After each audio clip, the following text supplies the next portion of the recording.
Selamat datang di Beetle Channel, semoga kita bahagia. Jangan lupa subscribe, like, komen dan share agar channel ini semakin berkembang. Terima kasih. Novel Kekuasaan dan Kekayaan, Bab 198. Hal ini memberitahu Dong Suebing bahwa dia tidak tahu keluarga ibu Dong Suebing tinggal di sini dan tidak tahu apa yang terjadi di stasiun. Setelah dimarahi beberapa kali, Dong Suebing melampiaskan sebagian amarahnya. Dia menunjuk ke arah Tang Jin dan berkata, "Lihatlah keamanan desa ini. Seorang wanita yang berjalan di jalanan dikelilingi oleh sekelompok preman. Tidak ada polisi yang mau repot-repot menyelidiki hal ini. Para perusuh itu datang untuk mencuri dari kebun kami, dan kami menelepon polisi. Namun tidak ada petugas yang datang untuk menyelidiki. Apa yang selama ini kau lakukan? Saya telah mengabaikannya. Yakinlah, saya akan memastikan semua pelakunya mendapatkan hukuman yang pantas mereka terima." Liu Dahai bahkan tidak perlu bertanya dan mengetahui siapa para perusuh itu. Dia menoleh ke anak buahnya dan berteriak, "Pergi, bawa mereka kembali sekarang." Liu Dahai sangat marah. Kerabat kepala Dong diintimidasi di wilayahnya, dan dia merasa malu. Beberapa petugas polisi bergegas keluar rumah. Beberapa saat kemudian, efisiensi para petugas ditunjukkan kepada Dong Suebing. Dalam beberapa menit, petugas membawa kembali 4 hooligan. Mereka sedang minum-minum dan bermain kartu di salah satu rumah temannya ketika petugas bergegas masuk dan menangkap mereka. Ini bukan pertama kalinya para hooligan berinteraksi dengan petugas. Mereka saling kenal, dan para perusuh tidak menyangka petugas akan menangkap mereka tanpa mengucapkan sepatah kata pun. Dalam perjalanan pulang, petugas memberitahu mereka bahwa gadis yang mereka ganggu sebelumnya adalah saudara perempuan wakil kepala Biro Keamanan Umum Kabupaten. Para perusuh tahu bahwa mereka dalam masalah. Dong Suebing melihat keempat hooligan itu dan menoleh ke Tang Jin. "Xiao Jin, apakah mereka yang melecehkanmu?" Tang Jin masih bingung kenapa semua petugas memanggil sepupunya kepala Dong. Bahkan Liu Dahai memperlakukan Dong Suebing seolah dia adalah atasannya. Dia menjadi lebih berani dan menunjuk ke salah satu hooligan dengan rambut dicat. "Itu mereka. Rambut kuning ini menyentuh pinggangku." Dong Suebing memasang wajah muram dan mengangguk. Liu Dahai mendengarnya dan memberi isyarat kepada anak buahnya. Petugas itu mendapat petunjuk dan pergi untuk menendang pantat si rambut kuning itu. Petugas lainnya segera mendapat petunjuk dan mulai memukuli para perusuh itu. "Kalian semua bahkan berani melecehkan adik perempuan kepala Dong kami. Kalian semua memintanya." Para hooligan berguling-guling di tanah kesakitan. "Ketua Dong, Nona Tang, kami minta maaf. Kami tidak akan melakukannya lagi." Tang Jin merasa jauh lebih baik, dan dia bahkan ingin pergi dan memberi mereka beberapa tendangan. Dong Suebing tiba-tiba melambaikan tangannya. "Jangan pukul mereka di sini. Bawa mereka kembali dan tuntut mereka sesuai hukum." Beberapa petugas segera berhenti. Mereka memahami arti kata-kata itu. Tidak mungkin menuntut mereka menurut hukum. Maksud Dong Suebing adalah jangan pukul mereka di sini. Bawa mereka kembali ke stasiun dan hajar mereka di sana. Liu Dahai berpikir sendiri. Para pemimpin di Beijing berbicara berbeda. Jika dia berada di posisi Dong Suebing, dia pasti akan memberitahu petugas untuk segera memukuli mereka. Tapi Dong Suebing memberi mereka petunjuk di kalimat pertamanya, dan kalimat berikutnya menyuruh mereka untuk mematuhi hukum.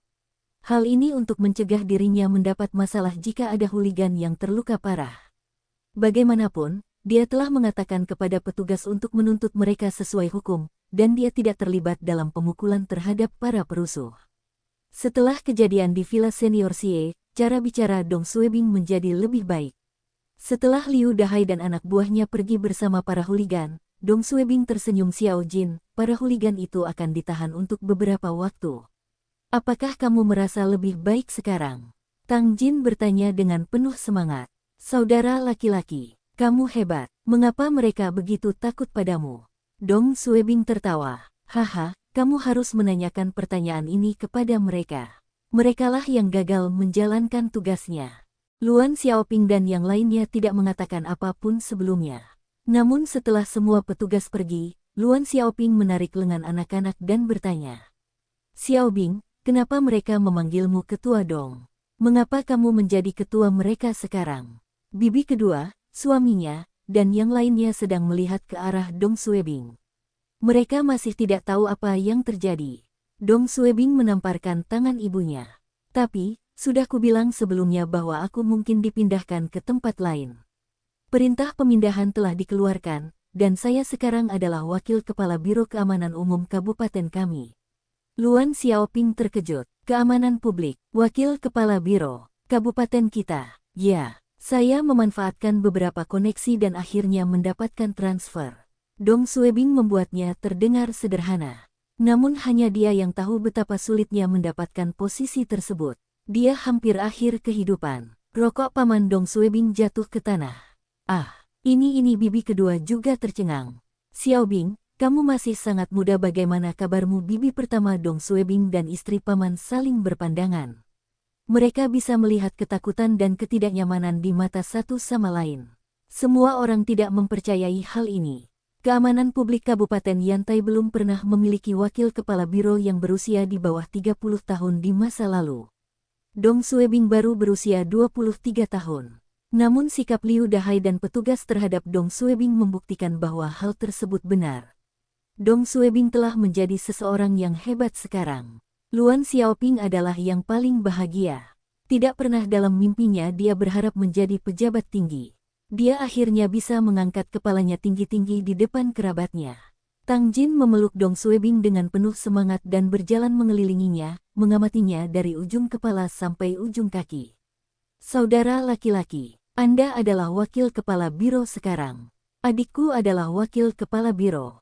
Hahaha, jika ada yang berani menindas saya di masa depan, saya akan meminta Anda untuk menangkap mereka. Semua orang di rumah masih mencerna berita mengejutkan tentang Dong Suebing yang menjadi wakil kepala Biro Keamanan Publik Kabupaten mereka. Dong Suebing tertawa dan menarik lengan Tang Jin yang masih melingkari lehernya dan menepuk kepalanya. Kamu sudah nakal sejak muda. Kamu sudah dewasa sekarang, dan kenapa kamu masih bertingkah seperti anak kecil? Tang Jin tidak kuliah dan mulai bekerja setelah SMA. Saat ini dia bekerja di pabrik tas kulit di desa. Dia tidak jauh lebih muda dari Dong Suebing. Tang Jin tertawa. Saya senang, ini pertama kalinya keluarga kami memiliki pejabat tinggi.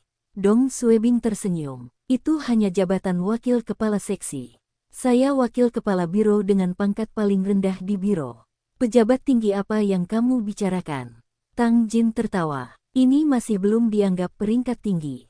Di mana lagi Anda bisa menemukan wakil kepala biro yang berusia awal 20-an?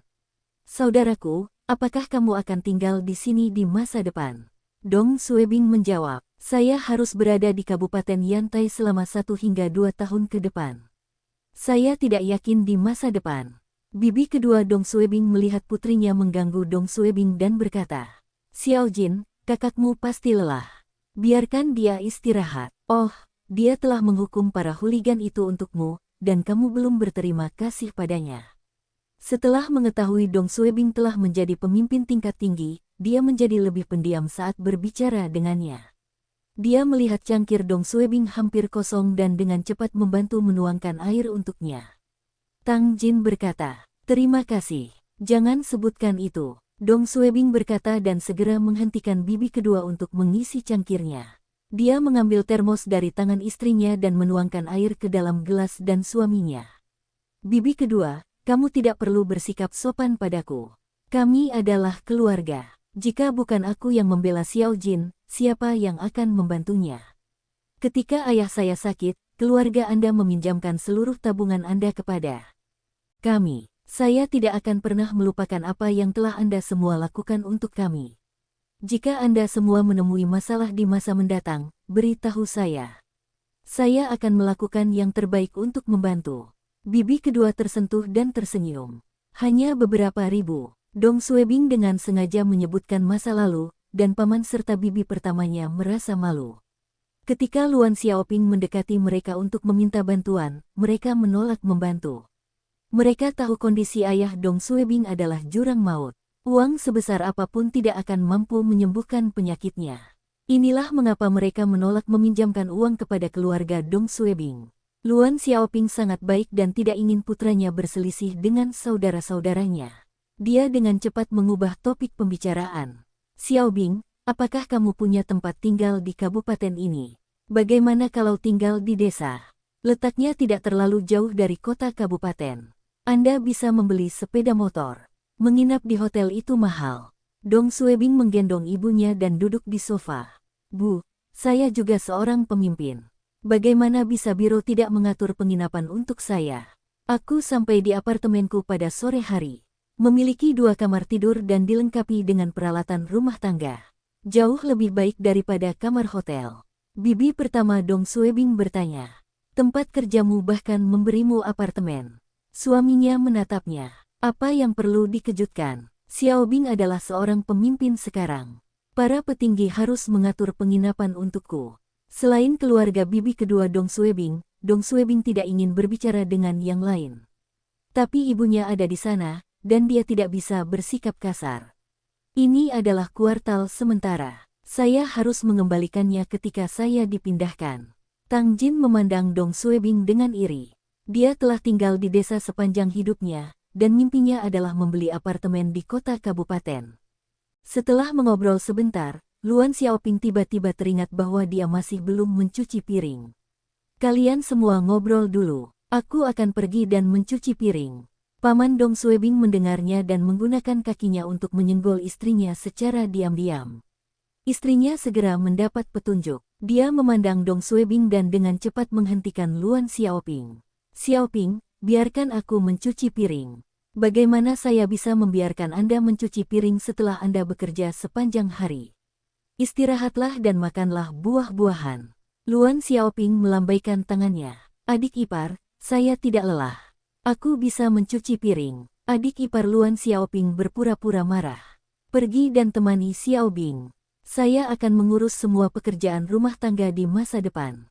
Bibi pertama Dong Suebing juga bergerak ke arah mereka dan tersenyum. Xiao Bing, kamu sudah lama tidak bertemu Xiao Bing. Pergi dan temani putramu. Serahkan tugas-tugas ini pada kakak iparmu dan aku. Luan Xiaoping merasa tidak enak. Kakak ipar, bagaimana aku bisa membiarkan kalian semua melakukan ini?